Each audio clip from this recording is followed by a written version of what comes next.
All right there, amigos. Welcome to our next video lecture. In topic 7, I want to be going over with you some of the basics of budgets.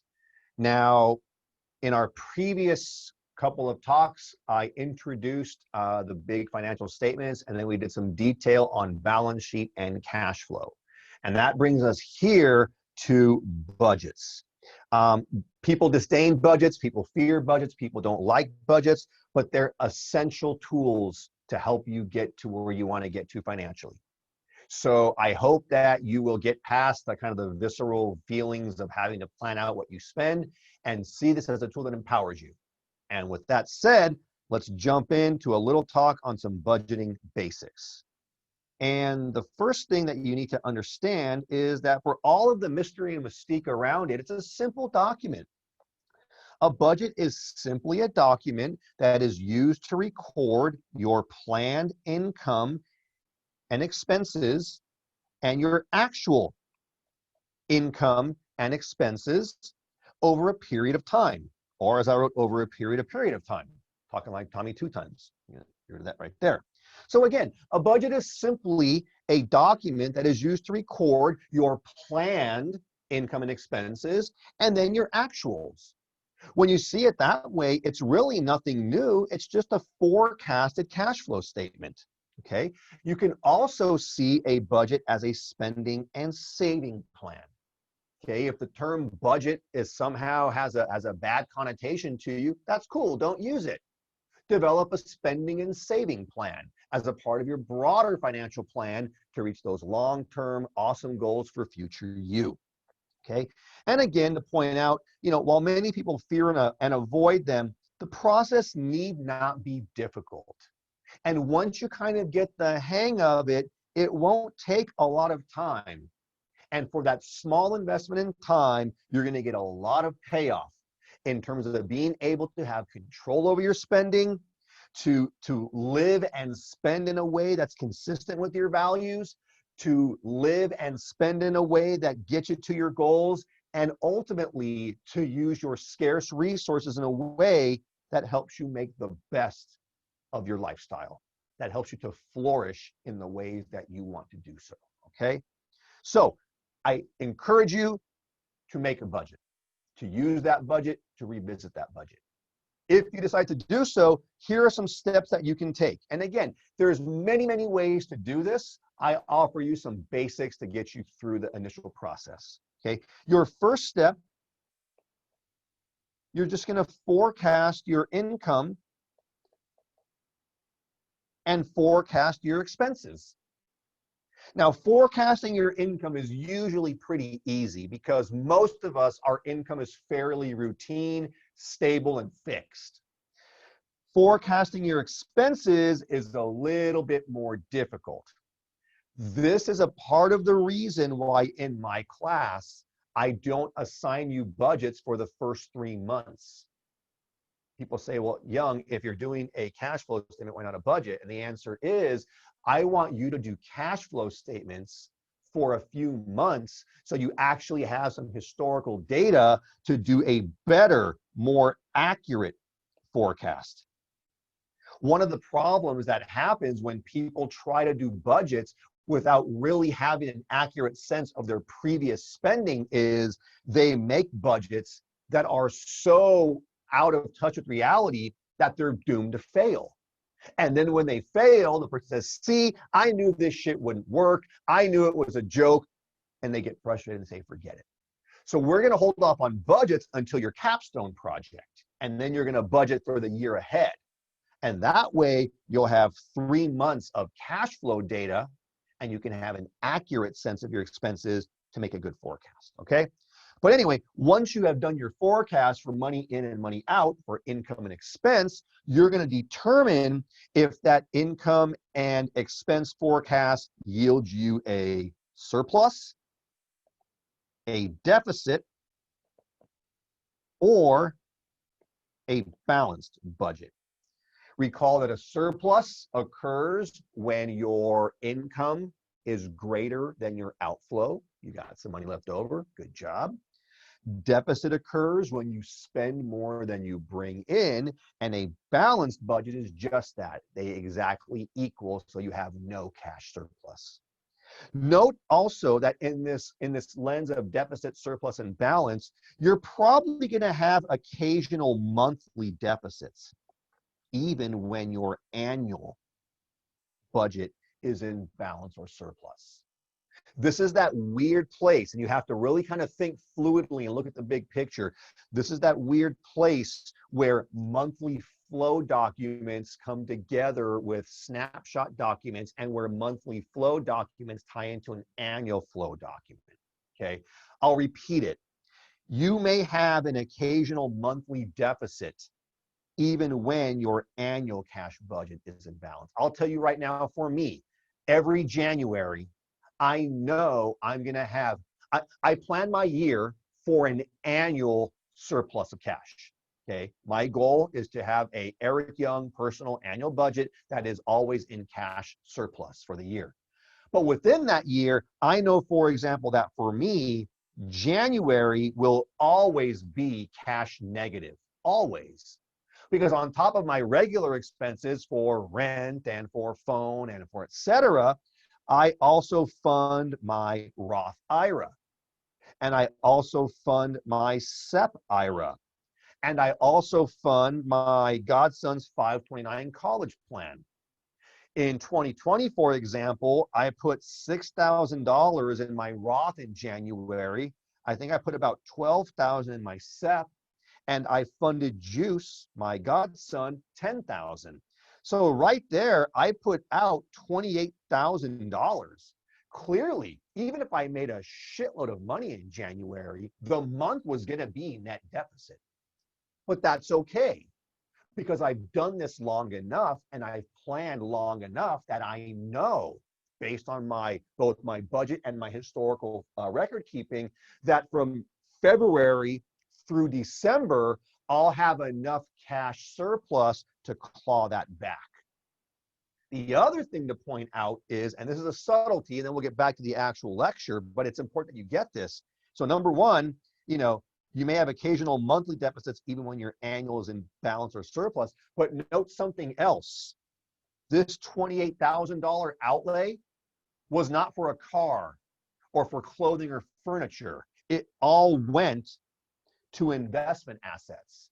So you also want to make sure that if you're running a monthly deficit, that the cause of that deficit is the type of spending that ties into your financial goals. If I was 28 grand short because I bought a new car every January, I would be in rough shape.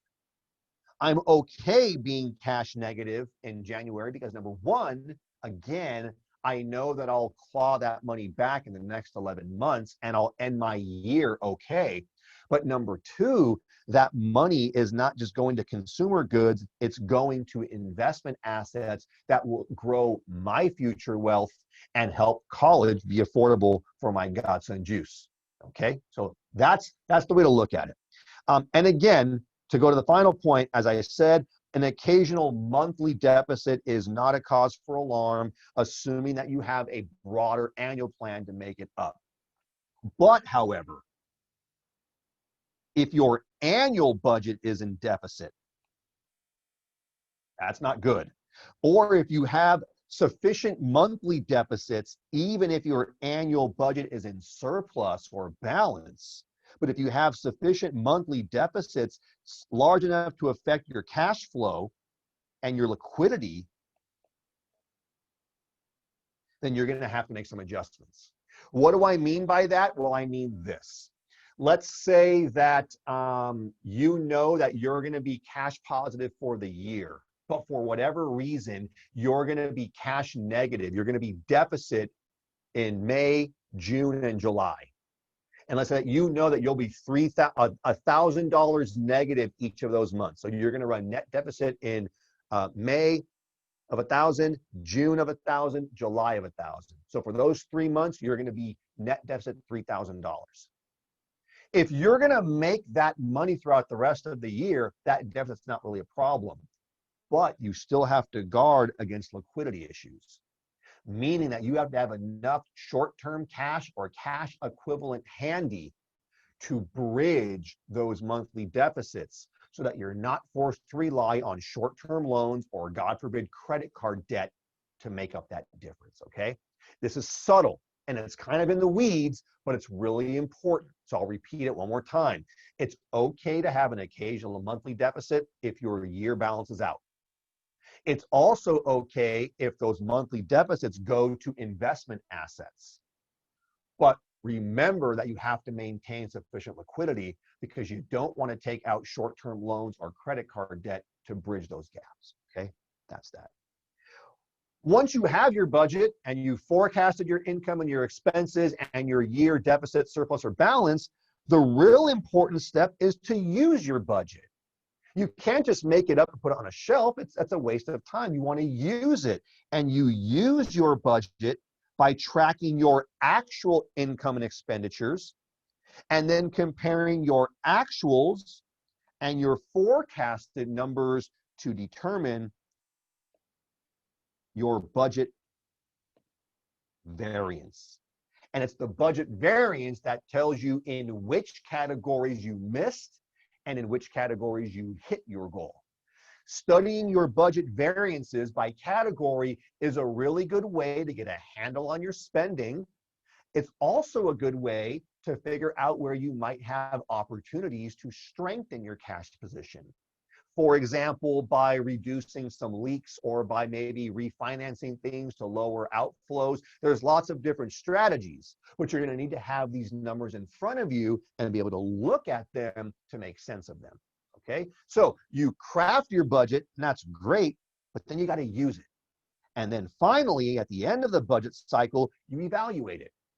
You look for patterns. You see what story those numbers tell, and then you make adjustments. You determine what has worked, and you do more of it. You determine where you stumbled, and you forgive yourself, and you be nice to yourself, and you adjust. And then you do it all over again, and you plan for the next cycle.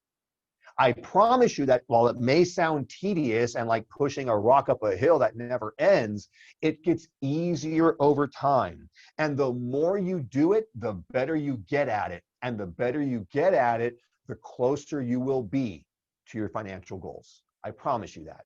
You know, I mean, I've done this kind of stuff and done budgets long enough. I still budget. I'm a little bit looser now just because I know where the money's coming in from and out too. But I'll tell you this, I draw a very, very big sense of comfort from knowing that I'm doing the budget, because I can sense every month when I run my numbers, slowly but surely, step by step, I'm getting closer to that goal that future Eric wants to hit, okay? So now that you know what a budget is, now that you know the basics of crafting one and the steps involved, what are some common budget mistakes? So what are some pitfalls to doing this or doing it the right way? The main pitfall is people who think they don't need one, okay? I hope I've proven to you that you do, okay? So thinking that you don't need a budget is a big pitfall, as is starting off with unrealistic forecasts. Again, that's why I'm going to have you guys do cash flow statements for about 3 months before you do your first formal budget. I want you to have real history, real data with real numbers so that you can have a realistic forecast. Again, it's a psychological thing, but it's frustrating when you put all this work in, but your assumptions were shit, and then the end result never hits, and you get really upset, and then you just give up on the process. So start with realistic numbers. Another big budget pitfall, not paying yourself first. You must put future you ahead of Mr. Landlord, Mr. AT&T, or Uncle Sam. Pay yourself first. Make that your first outflow. And ideally, automate it so you don't even have to think about it. Another error, forgetting to account for recurring expenses. From our cash flow discussion, those are those amounts that are predictable, but they don't hit every month.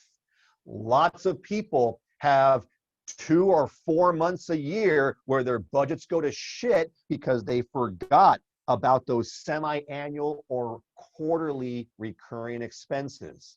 That's why it's important to start thinking about all your different accounts and all your different outflows, okay? Another big budget pitfall, not creating your emergency fund. You have to do that. Another mistake that people make, not tracking credit card transactions. Remember, even though it's a cash flow statement, you're recording, or a budget in this case, you're recording all your expenditures, both those that you paid for with cash, with, Abe Lincoln's and, Hamilton's, or for all you big spenders, Franklin's, show-offs, or with credit card. Because remember, at the end of the month, you have to pay that credit card back out of your checking account. So it's important that you track all expenses during a month. Cash transactions, credit card transactions, Vimeo, what the hell? Whatever tech you use. I don't know what the hell it's called. I'm older. All those transactions have to be indicated, because if you don't, you're going to underestimate your spending and you're going to have a flawed, lopsided budget. And given enough time, that's going to really distort your financial picture. And the final thing, not being nice to yourself in the process. Remember, the real metric of success here is not the achievement, but the striving. It's not the end goal, but it's the journey. You're gonna make mistakes. You're gonna try things. Those things will work and you'll keep doing them. Then they might suck. That's okay. It's okay to have a bad month. It's okay when you blow your budget out and you miss. It's okay when you go cash flow negative. You've got to be nice to yourself. You have to forgive yourself. This is ultimately, cash flow planning is not about, being a tyrant. It's about being good to you and future you. So be nice to yourself, forgive yourself. But at the same time, that doesn't mean you say, oh, well, shit happened and do it again next month. You want to be nice to yourself and be kind to yourself and forgive yourself, while you're also asking important questions of, where did I drop the ball? Why did I drop the ball? And how can I improve? And if you treat this as a lifelong learning process and you're nice to yourself, a lot of those barriers and those kind of frictions will go away, okay? Finally, my friends, now that you know what it is, how it works, and some pitfalls, what can you be doing right now to get ready? The first thing that you should do, you should start pulling out old credit card statements, old bank statements, old receipts, as many old financial records as you can bring up to start getting estimates of your previous spending. You want to do that so you can start looking and getting a sense of your monthly fixed, recurring, and variable expenses. So my first thing I would have you do, go on to all your accounts and pull up as many back credit card, banking, other types of statements, receipts, or expense lists that you can. Number two, begin making lists of your fixed, variable, and recurring expenses. They don't have to be super, super refined, but just start mapping out what's every month, what's variable, what's recurring. And for your recurring expenses, identify the specific months when they're paid, so that when you plan out an annual calendar, you'll know, oh yeah, October and April, I've got car insurance. Yep. September, I've got renter's insurance. November, I better start setting aside money for Christmas gifts. You get the idea. Next thing to work on now, either find or build a template that will work for you. I'm going to give you a couple on Brightspace. You can take mine and use them as is. You can take mine and tweak them to adjust to you. You can take mine, tell me I'm full of shit, and throw them away and build your own. I'm okay with either approach, but you need to start getting templates ready so that you can do this on a monthly basis with consistency. If you are so inclined, I would start researching apps or software programs. So if you're tech-minded and want to do this, with technology, I would start researching apps or software programs that can help you with this. There's lots of them out there. I would encourage you to, if you identify apps or products, to also do research on their reviews to get a real sense of how the user experience is with those tools. And finally, I would get you, as always, to think critically. In this case, think critically about a budgeting method that will suit you. At the end of the day, I can give you different tools and different theories, but if you don't find a system that works for you, you're not going to do it.